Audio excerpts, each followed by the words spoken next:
What's up, guys? I'm back with another video. Today's video is kind of just gonna be updating you guys on everything that's going on with my car, considering it looks like this right now. So basically, if you guys watched the video before last where I did that POV driving, and then when I came down my motor was knocking, I have ripped apart the inside of my engine. If you guys have me on Instagram, you would have seen this. If not, follow me on Instagram. It's going to be in the description. But basically, I pulled apart my whole engine.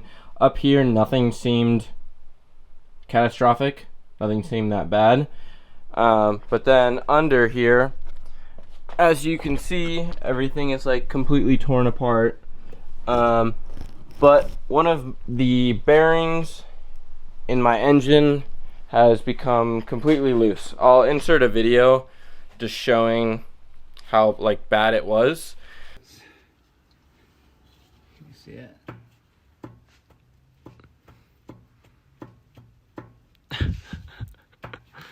But as you can tell, this is the one that we pulled out that was super loose.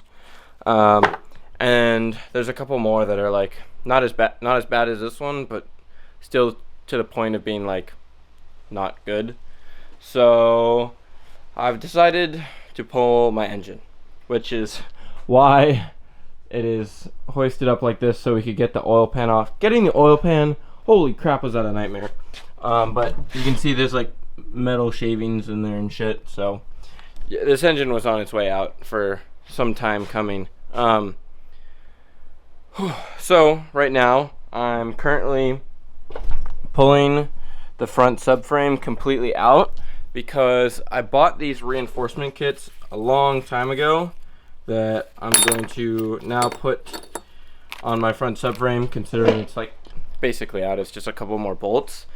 So I'm going to weld those up because I'm going to be dropping most likely an M52 in this car. So that should be cool in the future. The only issue is the fact that like I move in 8 days. I'm going to Santa Barbara in 8 days, and you can't swap an engine in an apartment complex. So the progress on this car is going to be very slow, unfortunately, which I'm not stoked on. But my goal is to have the engine completely pulled out by the time that I leave, and then I can start collecting parts.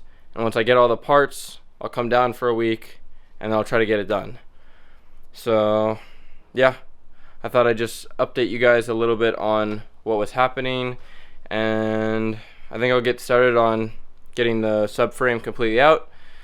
I think I'm definitely going to clean it because it's really dirty, and then I'll start welding up those subframe reinforcements. As you guys can tell, this thing is stupid dirty, so I'm gonna have to power wash this thing, make sure it's nice and clean, and then once I do that, I can start welding in all the reinforcements for the subframe. But as you can tell, there's a lot of sand on here, and that's because I went to Pismo Beach. I also got the hiccup, sorry. I went to Pismo Beach, and I decided it would be sick to do some donuts on the beach. As cool as it was, working on a car that's covered in sand underneath is fucking terrible. This shit sucks, dude. So yeah, let's get the power washing.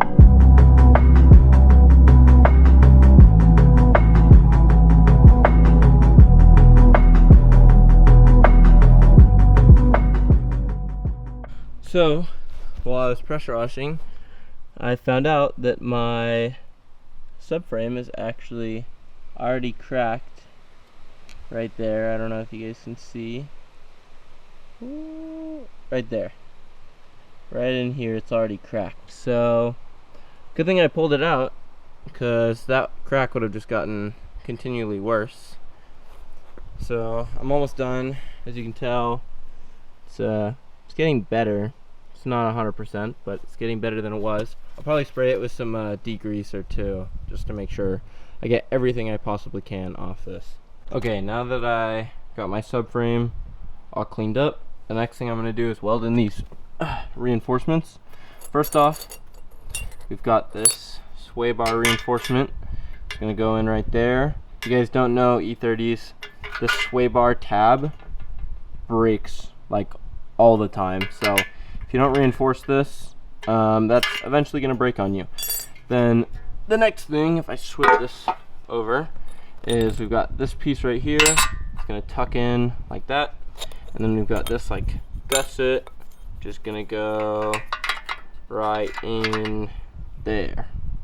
So that's where the engine mount goes. So definitely want to make sure this is reinforced as much as possible. So I'm going to get everything cleaned up, and then once I do that, I'll start welding these in.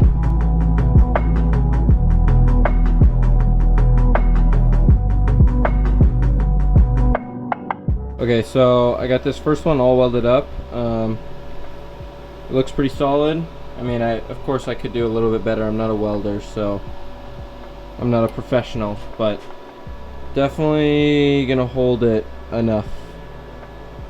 So I think I'm gonna start cleaning up the other side, and once I do that, we'll be all good on the sway bar reinforcements.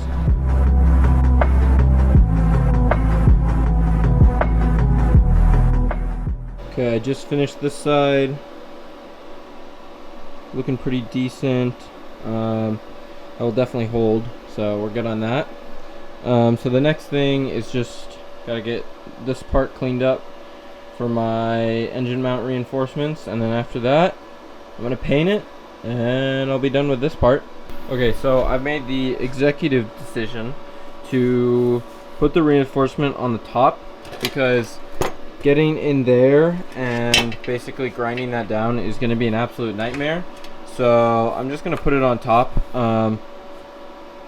It shouldn't cause any issues. The only thing is it should raise my motor by, I don't know, however tall the piece is, which is like, I can't even grab it because I have fucking gloves on. Should raise it by about that much, which shouldn't be an issue. Should be totally fine. So yeah, I'm gonna start welding this side. Okay, I just finished up welding up these. As you can tell, the welds are a lot better on these pieces, just because it's a hell of a lot easier to weld on a flat surface like this versus getting in the cracks and stuff. So these are all done.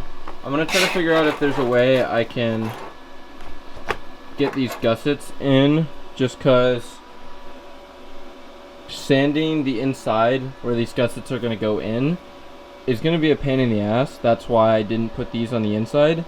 So I'll have to figure it out, and I definitely don't think they're completely necessary. They might help, but if it turns out that it's a bit more of a pain in the ass than I'd like, I won't do them. If not, I'll do them.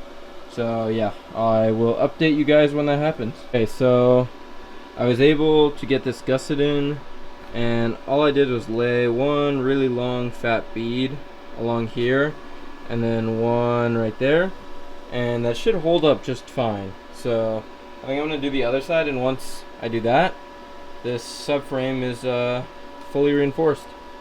Okay, so subframe fully reinforced, another big long bead with a little guy over there.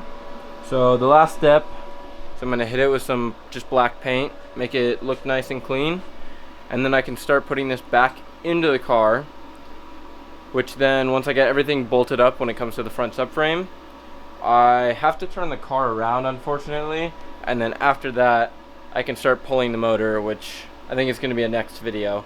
I'm probably just going to end this video once I paint this, and yeah, I don't know how much further I want to go with this, but yeah, let me paint this and then we'll go from there. Okay, so got the subframe all painted. I just painted it this matte black. I kind of wish I went for gloss black because it would have just looked cleaner, but this matte black was the only paint that I had, so it's just gonna have to do. It looks a lot better than it did before, So I'm just waiting for the paint to dry completely, and then I'll start bolting stuff together, and then I can get this back to rolling. Okay, so I think I'm actually going to call this video here. I know this is going to be a really short video. I apologize. I just have a lot going on figuring out where I'm going to get parts for my car and doing all this work and moving. So there might be a pause on the videos for a little bit. I'm going to try my best to film as much as I can. But yeah, thanks for watching. I'll catch you guys on the next one.